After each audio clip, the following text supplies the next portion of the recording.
What is up, guys? Welcome back to the channel. Today we'll do something a little bit different, which is a Q&A from the Arachnid Community.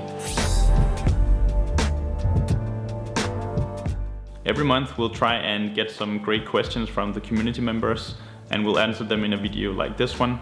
And this time around we got some great ones from the members, so I'll just jump right in. So the first question is this: how do you get to play your first tour as a new band? It's a great question, and I think it's something that a lot of bands tend to think about quite early on, is how do we go on tours? Because you see all of your favorite bands go on tour, and maybe even some of your friends from your local community have started touring, and you also want to go there. But it's important to emphasize that it's extremely difficult to go from playing no shows to starting to tour unless you have a very established network. So this could be that you were in a band previously that already was touring, or that maybe you have friends or connections in other bands that are already touring, or maybe even you know a booking agent or something. It's important to think about why a booking agency or a band brings a support band on tour, and to some it may be obvious and to others it may not be. But the main reason why you bring support bands on a tour is to make sure, or it's with the expectation that the support band will draw some audience that the headliner doesn't necessarily draw themselves, meaning that there's an increase in ticket sales, which means an increased revenue for everyone involved. So that's the promoter, the booking agent, and the headlining band. And that's basically why you have support bands up until a certain point. So of course, if you have very big bands, there is maybe a difference here because they might just bring bands that they enjoy or are friends with. But if you kind of have no relation with the band that you're supporting, it's primarily for the reason that they expect you to draw more, like a bigger audience. So if you're a brand new band and you want to get into touring, I would take a step back first and kind of build the foundation instead of like aiming too high maybe. So what I would do is I would try and play shows in your local music scene instead. So this would mean playing gigs with like-minded musicians, maybe on your same size or slightly above, and maybe do some DIY shows, find a few promoters that kind of dig the music that you play and the genre that you play, and then set up your own gigs and invite friends and family, try and promote it online on Instagram, Facebook, and so on. It's a bit difficult, but it's kind of low risk to do this relative to like booking your own DIY tour, which is very high risk. And I'll get back to that in a bit. So yeah, the next step from there would be to kind of find some bands that you look up to, that you maybe have a shot at playing shows with. This could be bands, again, in your local music scene. And the best way to engage with them is actually just go to their shows. Maybe you're already doing it, maybe you already talked to these people, but the best way is just to show up to their gig, go to the merch booth or find them at the venue and just engage in conversation. Let them know that you dig their music, that you would like to play gigs with them at some point if they're up for it. And obviously don't be pushy about it, but I think most bands are very receptive to other musicians and generally wish people the best. So I think that's a good way to go about it as well. Just a small side note, be mindful of how much you play in your local music scene, because new bands tend to like overplay a lot at the beginning, which is understandable, but then you kind of devalue yourselves a little bit. And even this happens to bigger bands. Even my own band have gone through this, where we have played too many shows and devalued ourselves, so we don't sell as many tickets. But just try and limit your gigs to maybe 2 to 6 per year in your general region or country. And make sure that you're super professional and friendly when you're out there playing. Make sure you build lasting relationships with the venue promoter, the venue staff, the other bands, and so on. Just be a nice and friendly person, and it always comes back to you later. If you do want to try and do your first DIY tour on your own, then just be mindful that it takes a lot of time and it's very, very risky financially. Because think about it, if you're a band that, you're not really playing shows in your local scene, and you now start to tour around, let's say, the States or Europe, you're gonna have the exact same issues there as you have at home, maybe even exacerbated by the fact that it's hard to find out about your band if you haven't played shows before. So if you do go on tour, you're most likely going to be met with very low ticket sales, if any ticket sales, which means that you'll find it very hard to make this go around financially. So if you do want to do it, just be prepared to put money from your own pockets to finance it, because you're most likely not gonna make a lot of money driving around playing shows if you're not an established band already. We really don't recommend going on DIY tours at first. We would much rather you play your shows in the local music scene and build your fan base there, which can help propel you forward later. The next question is how to deal with conflicts in your band.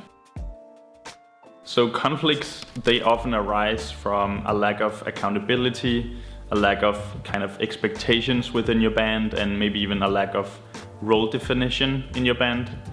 We have a few videos coming up on this exact topic, but I'll kind of break it down quickly for you. You need to sit down with your band as soon as possible and kind of dial down the expectations that you have for each other and in the band. So this includes something like, what is your goals for the band?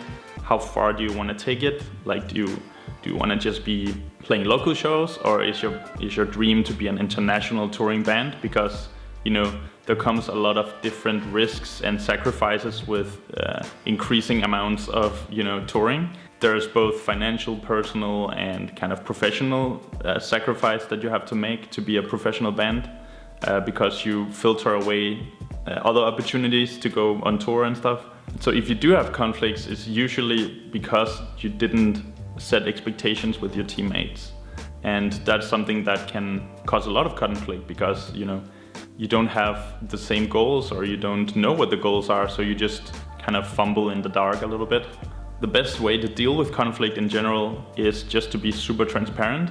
So like, make sure you all agree on the expectations you have for the band. You all agree on how much is the monetary input that you need to sustain the band until the band sustains itself, and like, what are the risks and like adversities you're gonna meet, and is everyone willing to take the risks that come with being in a band, and so on.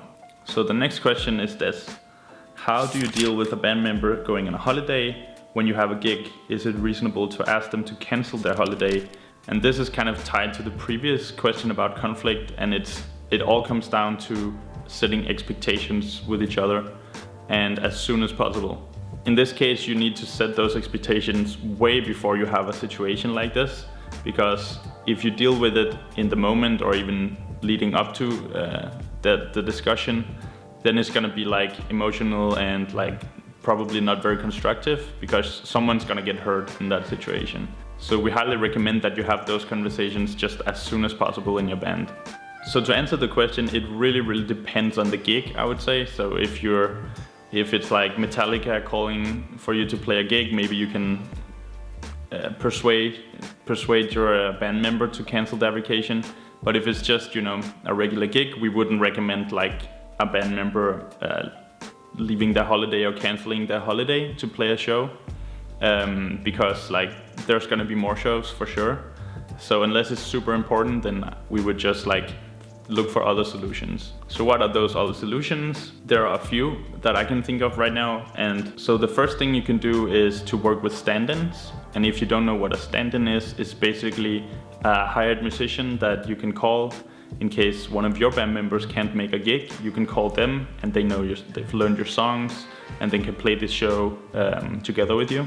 This is super common for bands to use, unless you're like the Red Hot Chili Peppers or something like where the members are essential to be there, you know, but even big bands will use stand-ins from time to time. There are some obvious caveats to using stand-ins. The first being that there is some time and effort that you need to put in order to teach them the songs, or in order for them to learn the songs maybe. And other than that, there's like the question of compensation. Do you need to pay them?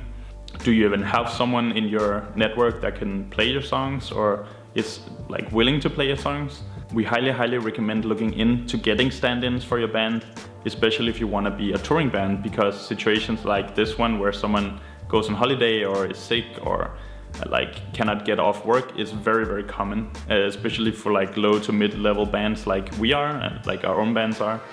You constantly use stand-ins because, you know, you just can't make a living off of playing music to a certain degree. So you have to like make those sacrifices sometimes. And so another option, which is very commonly used, especially in metal, which I play, is using backing tracks. So the way you can kind of circumvent canceling the gig is by having, let's say, your guitarist on a backtrack. What a backtrack is basically like a device that, a playback device that plays out your track out of the PA, and it's commonly used for like synths and like backing vocals and stuff in bands. So what you can do is you can take your guitar track, if the guitarist is gone, you can take that track and just play it out of the PA, and that solves it. Like, we use it all the time in my band, but obviously you need to be a band that uses that. So if you're like a blues band or a jazz band, or you're something like a pop band, or someone that doesn't use either a metronome or tracks or anything like that, you can't really use that option. But it's very commonly used from bands, so that's an option you can look into as well. So the next question is this: what's a good balance of role division within a band? Should most band management tasks lie with 1 or 2 people? So this is another topic we'll dive very, very deeply into, which is role definition and like making sure that people know what they're doing in their band. So in general, we recommend having 1 to 3 people that are in charge of the general management of the band, and distribute those people into 3 different categories. So one is like creation, which is songwriting, production, maybe stuff like content creation, and so on. And then one could be in charge of the business, which is like logistics, and it's finances and business management, accounting, all those kind of things. And then one in charge of something like marketing, which could be social media, it could be SEO, it could be advertisement, like paid advertisement, and so on. So you kind of have 2 to 3 people with a bird's eye view of the band and the company. And then obviously there's some exchange of information between them, but you also then funnel down into the rest of the band, distributing tasks to each individual person. And that's a pretty optimal way to do it if you don't work with like a manager. If you do have a manager, then you obviously need to talk to that person to make sure that you don't overstep, and to make sure that they are also like they have the overview, and you help them basically. But it depends on your situation. In general, we recommend having very clear role definition in your band, but we'll talk about that in a later video. So the next question is this: how do you deal with democracy within a band? So this again comes back to setting clear expectations in your band. And so in this case, it's about making decisions about how you make decisions, basically. So do you value democracy higher than expertise? Or do you trust each other? That's another thing. Like, do you just trust each other to make the right decisions? And to be honest, this kind of is something that progresses as your band progresses, and it evolves with the band. So at first, most likely you will be doing everything democratically. So every decision is made within everyone in the band. And then as you kind of get expertise, or you section the band into different parts, and each member has their own part, then they have more autonomy and they are able to make decisions without consulting the whole band. And then obviously you'll still always have those big decisions, like big financial decisions or tour offers or something, that you consult the whole band about, but you work kind of on your own little project at the whole time, right? So the next question is this: how do you deal with unproductive members? So this is a big one, and I think it's something that every band has dealt with. We certainly have. But once more, I'm sorry, but I have to go back to setting clear expectations within the band. Is very commonly the reason why someone is unproductive is because they don't really know how to engage in the band. So you need to find out what the root cause of it is. Like, why is the band member unproductive? Could it be that they don't know what goes on in the band? Maybe they haven't been informed about the daily operations and all the stuff that you guys are doing that you want that person to be doing. It could be that they're afraid of doing things wrong. Maybe they did something wrong in the past and they got a lot of shit for it, so now they're afraid to do things wrong again. Is the person just lazy? Do they have like a general trail of laziness in their personal lives, in their relationships and so on, is that person like generally a lazy person? It can be the case, usually it's not, but it could be the case. Could it be that it's actually the rest of the band not trusting the person with responsibility? Are you guys maybe not giving the person a chance? It can also be the case. Or could it be that the person has been given tasks that they're not capable of doing, or maybe don't have any interest in doing? Obviously you need to be doing things you don't want to do sometimes, and that's what it is, but maybe they have been given just one thing that they really suck at, or that they really don't want to be doing, or that's really out of their comfort zone. And they could maybe swap with someone else and do another thing and maybe do it better and with more productiveness, basically. And in general, it all comes back again to expectations and conversation. So like, you need to talk to your band members about what you want to be doing, how you want to be doing it, and why you're doing it as well. So like, take it back one step and figure out what the cause of the unproductiveness is.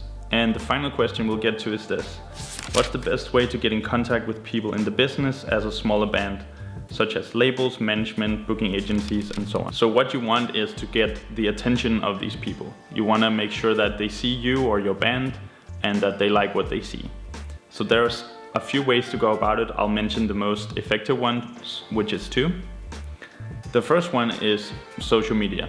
So there's no doubt about it. It's like the most effective way these days to get attention. It's literally what it's all about, right? So what you can do is you can post consistently with your band. Make sure that you're always posting every week. Make sure you have new, fresh content, photos, videos, vlogs, or like playthroughs and stuff that you can post on a regular basis. Another way you can do it is by engaging with other bands online. So supporting the bands in the genre that you're in, basically like commenting on their posts, making sure that they know that you dig what they do, or like supporting musicians, so not just the bands but also on a personal level, supporting those musicians, supporting what they do. So generally just supporting the music that you like, making sure that people know that you're supporting them, and they'll most likely support you back. So you gotta realize that those people that you want the attention from, which is booking agencies and like managers and so on, they're also on social media. So if your name pops up at all the bands that they like and they kind of see you all the time, there is a chance that they might click on your profile and check you out. So that's one way to do it, right? And so the next one is playing concerts. So it's the evergreen method of gaining attention from industry reps. It's just playing concerts. It's never gonna get old. It's always gonna be relevant to go play concerts. Musicians and industry people actively go to concerts to scout for talent. So they go to concerts to look for new bands to hire, or look for new people to talk to, and so on. So if you're playing concerts consistently, playing great concerts, playing maybe with great bands, going on tour as much as possible, you'll increase the odds of playing in front of the right people. And there's a reason why all of the bands that you like are on tour all the time. It's not just to make money, of course it is, but it's also to meet with people, meet with other bands, and expose themselves to as many people as possible, because it increases the odds of greater relationships and deals with businesses and sponsors and so on. So just go on tour, play concerts as much as possible, and make sure that you don't sit in the backstage when you play a concert. Go out in the crowd, go out to support the other bands, and go in the merch to sell your own merchandise, because that's where you'll talk to so many people. So that's a little bonus info there. So that's it. That's the Q&A for today. I hope it was useful, and I hope you it got your juices flowing a little bit about some of these topics. Make sure that you follow the YouTube channel and the website, because we'll post about tons of these things that we just mentioned in here in much greater detail. So thanks so much for watching, and I'll see you soon.